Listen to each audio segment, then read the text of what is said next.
Israel बंदूकें थामे America की गोद में बैठा अकेला योद्धा। दुनिया जल रही है और इजराइल उसे सेल्फ डिफेंस बता रहा है, सेल्फ डिफेंस कहकर तमाशा दिखा रहा है। कहानी शुरू होती है उस देश से जो हर जगह लड़ रहा है सिवाय अपने जमीर से।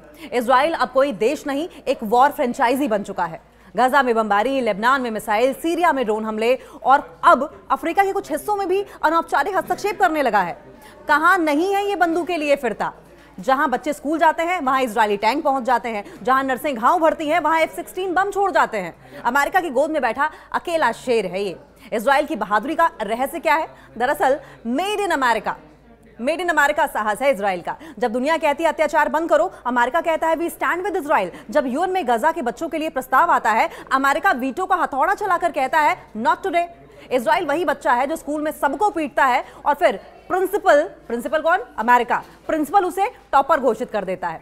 अरे साहब, जब पीठ पर सुपर पावर का हाथ हो तो इंसान भी खुद को भगवान समझने लगता है। सेल्फ डिफेंस का जादुई मंत्र है इजराइल के पास। इजराइल का सबसे बड़ा और सबसे शक्तिशाली हथियार है। क्या है? AK-47 नहीं, सेल्फ डिफेंस शब्द। बम गजा पर गिरा, सेल्फ डिफेंस। अस्पताल तबाह हुए, सेल्फ डिफेंस। पत्रकार मारे गए, oops, but still self defence. School उड़ाया, ह्यूमन शील्ड्स, यू नो। जब हर जुल्म का नाम रक्षा रख दिया जाए तो अत्याचार भी पवित्र बन जाता है। पल पल बढ़ता अलगाव और एक दिन की तन्हाई। आज इन देशों से इजराइल ताल ठोक कर बोल रहा है, वही देश धीरे धीरे कह रहे हैं enough is enough. Brazil, Chile, South Africa अपने अपने इजराइल से एम्बेसडर्स बुला चुके हैं, अपने अपने राजदूत वापस अपने देश बुला चुके हैं। स्पेन, आयरलैंड, नॉर्वे, फिलिस्तीन को मान्यता दे चुके हैं और बाकी यूरोप भी अब आंखें मीचने को तैयार नहीं है। आंखें मीच कर इजराइल को सपोर्ट करने को तैयार नहीं है। अमेरिका की गोद तो है, लेकिन अब दुनिया की नजरें उठने लगी हैं। कल को यही होगा, इजराइल अकेला खड़ा होगा, झंडा लिए, बस झंडा लिए, और कोई सलाम करने वाला नहीं होगा। सवाल अब यह है कि क्या हर बम के बाद हम पीड़ित हैं कह देना काफी है? हम विक्टिम हैं कह देना इनफ है? क्या फिलिस्तीन की पहचान को हमेशा मिटाया जा सकता है? क्या अमेरिका की गोद में बैठकर इंसानियत की कब्र खुदवाई जा सकती है? अब इस पर कंक्लूजन क्या है? कंक्लूजन यह है कि इजराइल आज जिन दीवारों के पीछे खुद को महफूज समझ रहा है, कल वही दीवारें उसके अकेलेपन की गूंज को वापस लौटाएंगी, सूद समेत वापस लौटाएंगी। बंदूकें तो बहुत है लेकिन भरोसा नहीं है। युद्ध बहुत लड़े हैं लेकिन सम्मान नहीं है। और जब दुनिया फिलिस्तीन को गले लगाएगी तो इजराइल देखेगा उसकी गोद में अब बस बारूद बचा है।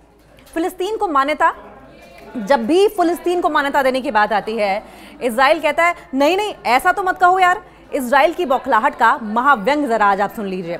गजा में बच्चों को उड़ाओ, फिर कहो हम शांति चाहते हैं, और जब दुनिया कहे फिलिस्तीन भी देश है तो छाती पीटो। यही है इजरायली लोकतंत्र। दुनिया कह रही है कि फिलिस्तीन जिंदा है और इजराइल कह रहा है मुझे एलर्जी है सच्चाई से, I don't want truth.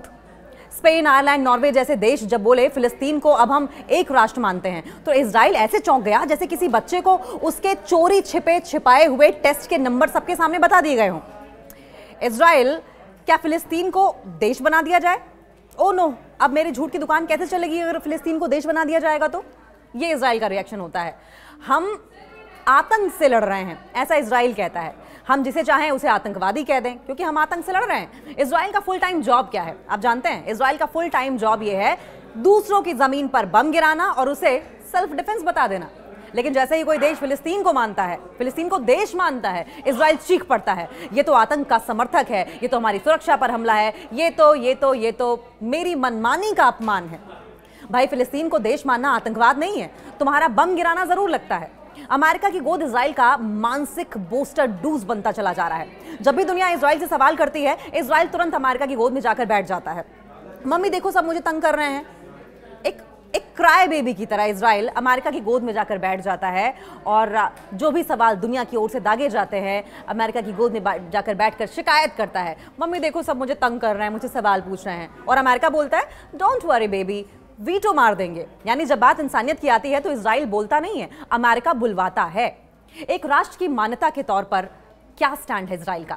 Israel के झूठ का अंत क्या है? इजराइल की असली तकलीफ ये नहीं है कि फिलिस्तीन को मान्यता क्यों मिली। तकलीफ इस बात की है कि अब दुनिया को इजराइल का सच दिखने लगा है। जिन लाशों को वो कोलेक्ट्रल डैमेज कहता था, अब उन्हें दुनिया क्राइम अगेंस्ट ह्यूमैनिटी कह रही है। जिन घरों को वो आतंकी ठिकाना कहता था, अब वहां यूएन जांच बिठा रहा है। सवाल ये नहीं कि फिलिस्तीन देश है या नहीं, सवाल यह है कि इजराइल अब कब तक अपनी सहानुभूति की छतरी में जुल्म को छुपाएगा। जब तक दुनिया चुप थी, इजराइल शांति के दुश्मनों से लड़ रहा था।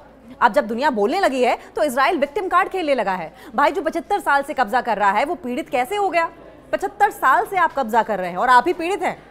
फिलिस्तीन को देश मानने से इजराइल को डर नहीं लगता, उसे डर लगता है उसकी झूठी नैतिकता का महल अब ढहने वाला है इस बात से। फिलिस्तीन का झंडा जब भी ऊंचा होगा, इजराइल की अभियान शांति की असलियत और ज्यादा नीचे गिरेगी और उस दिन अमेरिका की गोद भी इजराइल को दुनिया की नजरों से बचा नहीं पाएगी। नेतन्याहू गजा में बम, घर में ताने। नेतन्याहू की हालत यह है कि वो गजा में घर बम गिराते हैं और घर में उन्हें ताने मिलते हैं। एक थका हुआ तानाशाह और जनता की ताजपोशी का विरोध। बाहर दुनिया नेतन्याहू को हत्यारा कह रही है और अब घर की छत से भी वही आवाजें उठने लगी हैं। वही आवाजें चीख चीख कर नेतन्याहू के कान को भेद रही हैं। क्या हो रहा है इजराइल में? इजराइल का प्रधानमंत्री बेंजामिन नेतन्याहू आजकल रोज सुबह उठते ही एक काम करता है, आंसू पोंछना और पीआर टीम से कहना, चलो मुझे बेचो, चलो मुझे बेचो, जितना बेच सकते हो बेचो, क्योंकि अब विरोध सिर्फ गजा से नहीं, तेल अवीव की सड़कों से भी उठ रहा है। नेतन्याहू इस्तीफा दो, कब तक मासूमों का खून बहाओगे? हम शर्मिंदा हैं तुम्हारे नेतृत्व से। और नेतन्याहू का हाल क्या है? रोते हुए टेलीप्रॉम्प्टर पर देख रहे हैं। इमेजिन कीजिए आप, रोते हुए टेलीप्रॉम्प्टर पर देख रहे हैं कि अगला झूठ कौन सा बोले। गजा में बमबारी, घरों में शर्मिंदगी। नेतन्याहू ने सोचा था कि अगर हम गजा को खामोश कर देंगे तो दुनिया हमारी जय जयकार करेगी, लेकिन उल्टा हुआ। हॉस्पिटल उड़ा तो इजराइल में डॉक्टर सड़कों पर आ गए, बच्चों की लाशें दिखी तो छात्र नेतन्याहू को डिक्टेटर कहने लगे। भूख और नाकेबंदी पर सैनिकों के परिवार तक बोल उठे, इनफ इज इनफ। दुनिया से तो जुदा थे ही, अब अपने ही कहने लगे हैं, अपने भी कहने लगे हैं, ये आदमी हमें भी ले डूबेगा, खुद तो मरेगा ही, हमें भी मरवाएगा। नेतन्याहू एक क्राई बेबी डिक्टेटर जैसे होते जा रहे हैं। He is definitely like a cry baby. और क्राई बेबी डिक्टेटर कितना पथेटिक है आप समझ सकते हैं। जब जनता ने पूछा गजा में इतने मासूम क्यों मारे गए, तो नेतन्याहू बोले, मुझे समझ नहीं आ रहा है, सब मुझे क्यों ब्लेम कर रहे हैं। जब पूछा गया कब तक युद्ध चलेगा, तो जवाब आया, ये तो सुरक्षा की जरूरत है।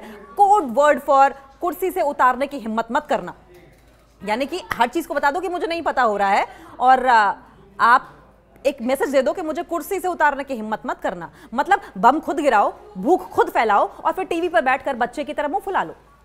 तो ये हालत है इजराइल के तानाशाह बेंजामिन नेतन्याहू के। तानाशाही का वो दौर जब जनता पूछने लगे ये जोकर क्यों बैठा है ऊपर। नेतन्याहू अब वो राजा है जिनके लिए प्रजा कह रही है ताज नहीं तराजू चाहिए और हिसाब भी। उनकी कुर्सी अब न्याय नहीं जुल्म की गवाही दे रही है। सेना थकी हुई है, जनता टूटी हुई है, देश अंदर से सड़ रहा है और नेतन्याहू बस कैमरे के सामने ब्रीफिंग दे रहे हैं, हम जीत रहे हैं। कैमरे के सामने कह रहे हैं कि हम जीत रहे हैं, हम जीत रहे हैं और यही ब्रीफिंग बार बार दे रहे हैं। जीत या जनता की नजरों में हार। जब जनता तुम्हारे झूठ की स्क्रिप्ट से ऊब जाए तो तानाशाह को भी रियलिटी चेक मिल ही जाता है और इजराइल की जनता उनके इस झूठ से ऊब चुकी है। तो अब तानाशाह के सामने रियलिटी चेक भी आ रहा है। नेतन्याहू को लग रहा था कि गजा पर बमबारी से वो हीरो बनेंगे, लेकिन हो गया इसका उल्टा। दुनिया आईसीसी में वॉर क्राइम के लिए वारंट निकाल रही है। इजरायली जनता प्रधानमंत्री नहीं, लोकतंत्र के लिए लड़ रही है। बाहर हत्यारा, अंदर लाचार। नेतन्याहू अब एक थकी हुई स्क्रिप्ट बन चुके हैं। नेतन्याहू अब सिर्फ गाजा नहीं खो रहे हैं, वो अपनी जनता का विश्वास, देश का सम्मान और लोकतंत्र की गरिमा भी खो चुके हैं। तानाशाही की उम्र लंबी नहीं होती है और जब ताज शर्मिंदगी में बदल जाए तो क्राउन नहीं कोर्ट बुलाने लगता है। क्राउन नहीं बुलाता, कोर्ट बुलाता है। मिडिल ईस्ट की महफिल जमी और इजराइल को कुर्सी तक नहीं मिली। एक अकेले सुपर हीरो का अंत और अरब एकता का आगाज हुआ। कहानी कुछ यूं है कि इजराइल ने सोचा था कि बम गिराओ और दाढ़ी वालों को आतंकी कहो, फिलिस्तीन की जमीन पर बस्तियां बनाओ और फिर डिफेंस डिफेंस चिल्लाते रहो, दुनिया चुप बैठेगी। लेकिन अब सीन पलट चुका है। अब मिडिल ईस्ट के देश कह रहे हैं बस बहुत हो गया, अब संधि नहीं, साफ जवाब मिलेगा। अब अरब ने कहा है कि अबे हट। अरब से बार बार बातचीत की कोशिश होती रही, इजराइल फेवर में लेता रहा, लेकिन अब अरब की ओर से भी दुत्कार दिया गया है। इजराइल को कहा गया है अबे हट। इजराइल ने कहा अरे सुनो तो सही। सऊदी अरब ने कहा हम अब चुप नहीं रहेंगे। ईरान ने कहा हमारी नजरों में इजराइल अब सिर्फ एक जालिम है। तुर्की, कतर, ओमान, यूएई सबने सुर बदल दिए हैं और इजराइल टीवी पर बैठकर बोल रहा है कि हमें टारगेट किया जा रहा है, हम पीड़ित हैं, हमें बचाओ, हमें बचाओ। मतलब जो खुद को शेर समझता था अब ऊंची दीवारों के पीछे भीगी बिल्ली बना बैठा है। अकेलापन वही समझता है, देखिए, जो कभी सबको अपने नीचे समझता था, जो कभी सबको अपने नीचे समझता था। इजराइल अब वैसा बच्चा है जो स्कूल में सबको पीटता था, पर अब सब बच्चे एक हो गए हैं और बदमाश अकेला पीछे छूट गया है। यूएन में अब वीटो से कुछ नहीं हो रहा है। ओआईसी यानी कि इस्लामिक देशों का संगठन खुलकर नाम ले रहा है और इजराइल का पुराना I am always right card fail हो चुका है।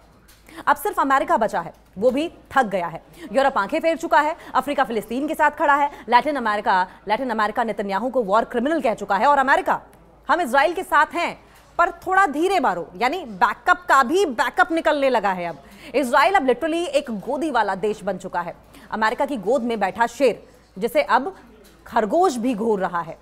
जब जुल्म का टाइम ओवर हो जाए तो हथियार भी जवाब नहीं देते हैं।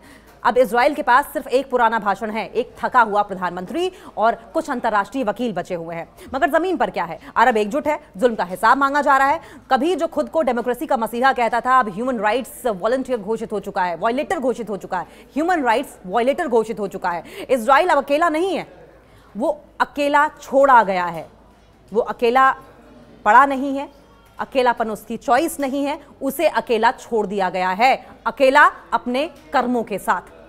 अरब देशों की एकता वो तूफान है जिसमें नेतन्याहू की जेल बचाओ नाव तिनके की तरह डोल रही है। बम से देश नहीं दबते, और जब पड़ोसी एक हो जाएं तो खुद को भगवान समझने वालों को भी आईना देखना ही पड़ता है।